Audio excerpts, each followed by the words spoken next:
Hey finance fam, welcome back to my channel. In today's video, I'm going to talk about some arguments over money that I think are pretty dumb.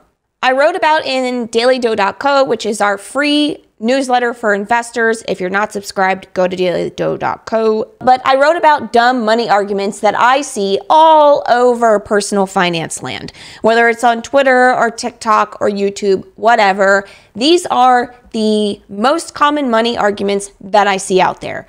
Buying versus renting a home, entrepreneurship versus working in corporate America, investing in stocks versus investing in real estate, investing in dividend stocks versus investing in growth stocks, leasing a car versus buying a car, passive investing, which is investing in index funds, versus active investing, which is stock picking. The reason that I think these money arguments are so stupid is because everyone's financial situation is like a unique fingerprint, meaning my financial situation looks different from your financial situation. And I think that it's really dumb to argue these things because what works for you may not work for somebody else. And a lot of people are out there touting only one way in personal finance land. We call these people maximalists. And quite frankly, I think they might be dangerous for some people to follow. So I want to dive into each of these and give some color. The first one is buying a home versus renting a home. People buy homes and lock in 30-year fixed mortgages because it's good for inflation. It helps hedge against inflation.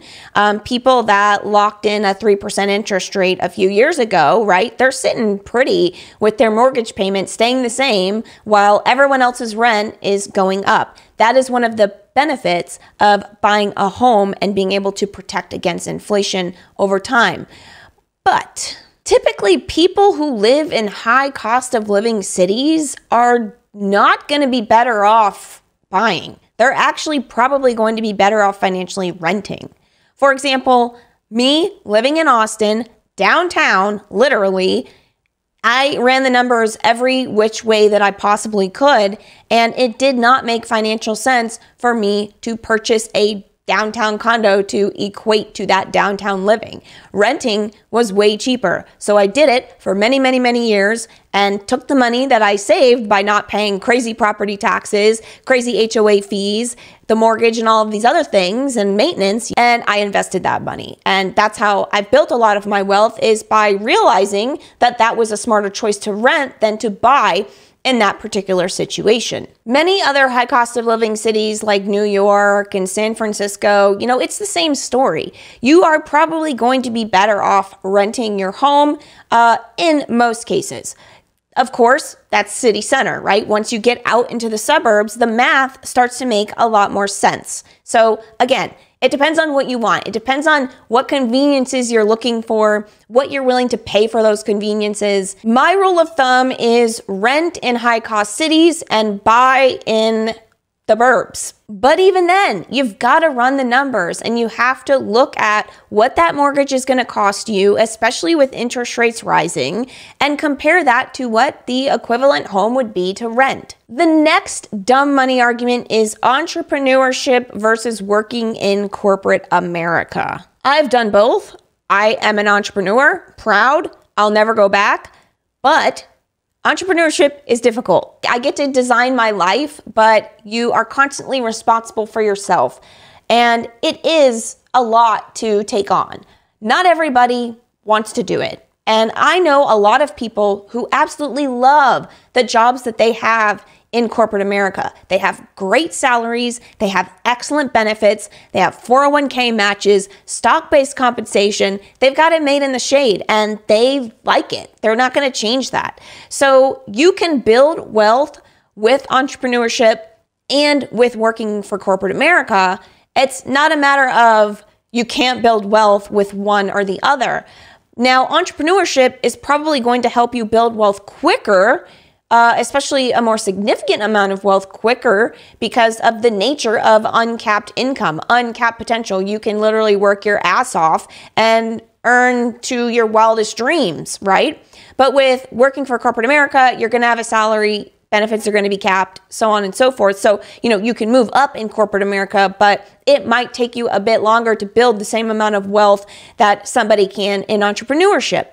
But that doesn't make one better than the other and one wrong and one right. It's literally you. What do you want to do? I have a friend that wouldn't dare take on entrepreneurship. She's not entrepreneurship material. She enjoys just having her salary, her responsibilities, being able to turn it off after 5 and have her Saturdays and Sundays to herself. Entrepreneurs, we're kind of working all the time. So, maybe some people aren't and they've designed different businesses, but for the most part, entrepreneurs are kind of always on. Next is owning stocks versus owning real estate. And I absolutely freaking hate this argument because it's always a one or the other situation for people. In fact, this tweet came out today from this person, real estate maximalist, and they said anyone with 3+ housing rentals is what he means, is asking themselves, why am I investing in my 401k? So he's basically saying that, people that invest in real estate they eventually realize that investing in 401ks are dumb. They're not going to do it. They're going to continue to invest in real estate. Of course, this is coming from a real estate maximalist. That word maximalist, it just concerns me, that word, across all different spectrums of personal finance. But basically, here are a few reasons that I outlined why somebody would want to invest in a 401k. And that is asset protection. 401ks are one of the best forms of asset protection for basically everybody, everyday Americans. They are protected under ERISA law, and they are protected even so better than IRAs. IRAs, they have caps on how much is going to be protected state by state by state. But a 401k, that is an ERISA protected plan. You can have millions and millions of dollars in it, and it is protection, right? It's asset protection, which is an important part of your financial plan. The second reason is investing in a 401k is giving you truly passive returns. There are not many things in life that are truly sit back, relax, and chill and watch your returns happen. You don't have to do anything. Well, guess what? Investing in stocks and bonds and other paper assets, you are truly getting passive returns. Real estate, I cannot say the same for real estate. Investing in a 401k is giving you the chance to diversify your assets. You're able to invest in different assets, stocks, bonds, commodities, gold, whatever, right? Like you can invest in multiple different types of assets in your brokerage account. So that's another reason to have a 401k. It also gives you tax diversification. There are certain limitations with investing in real estate on the tax side that a lot of people aren't even aware of. And I'm going to get to that in a second, but it allows you to have a little bit of flexibility on getting deductions in certain years by contributing to the 401k. There's no income limit on those deductions, which is awesome, unlike the IRA. So another, great reason to have a 401k. You don't have to deal with tenants in a 401k. That's nice. No calls in the middle of the night saying, hey, my toilet's not working. You don't got to deal with leaky faucets or roofs to fix or anything else that's going to be very costly and eat into returns over time. Don't got to deal with that with your 401k. And then lastly, there's no stress over passive activity loss rules in terms of taxes. So a lot of people don't realize real estate investing, unless you are considered a real estate professional, it's going to be considered a passive activity. And if you make over a certain amount of money, your losses are not able to be immediately deducted from your income. They basically become what's called suspended, and you have to wait until you have gains to offset them. And they become pretty much useless to you right away. So look up passive activity loss rules. And a lot of people do not even know this is a thing, and they get into real estate and then later they realize, oh crap, I'm not a real estate professional. I'm just doing this on the side passively. And here I am with this tax situation that I didn't expect. So look, it's not all roses in real estate land. I've done rehabs on homes. It sucked. I've dealt with owning properties. It's work. Things go wrong. Money has to be spent. So real estate is not, this perfect asset class that has no issues. So I don't like when people try to make it out to be that and bash other things that people can be investing in and diversifying with. A 401k is a diversifier. The key with the stocks versus real estate argument is you don't have to be all one thing. And that's a really important thing to know. You can have some real estate and you can have some stocks and you can have other asset classes too and own businesses and whatever. You know, you don't have to just be one thing. So the next argument that I think is really dumb is dividend versus growth stocks. There are a lot of misconceptions around dividend stock investing. Everybody loves a good dividend. I love a good dividend. But dividend stocks, you have to understand, are going to be stocks that are a bit more stable and possibly lower returning stocks. So they're going to be companies that are probably very established. They've been around a long time. Their growth rates in terms of revenue and profitability are not super high, but they are profitable enough to where they can pay out this dividend and continue to reward investors. Something that people don't realize about dividend stocks is when you get paid the dividend, the day that money basically is paid out, the stock price declines the amount of that dividend that was paid out, because that's money that's taken off of the corporation's balance sheet and given to you as a shareholder. So, you know, when people talk about dividends, they kind of miss that part where the dividend is paid out and then the stock price declines for the amount that dividend is paid out. This isn't a bad thing. Where this becomes a bad thing is if a company is not going to continue growing at a healthy rate. Basically, if you are investing in dividend stocks, you also want these stocks to be continuing to grow their business and, you know, find ways to spur more excitement around their stock, because otherwise the stock will basically go nowhere and it's just going to kind of look like an AT&T or a Verizon situation where, yeah, those are dividend stocks, but have you looked at the actual stock price movement of them, you know, over the past few years or even decade? A lot of times those stocks are going to be trading kind of flat. Let's talk about a stock like AT&T or Verizon. These are classic dividend paying stocks. And, you know, what we've seen is the prices have been declining. These stocks, you know, haven't really gone anywhere. If you look back, kind of many years. We're at basically 2012 lows on AT&T, and for Verizon, we are back to 2015 lows on Verizon. So that is definitely not a great thing. Dividend paying stocks do not equate to guaranteed returns and great companies, right?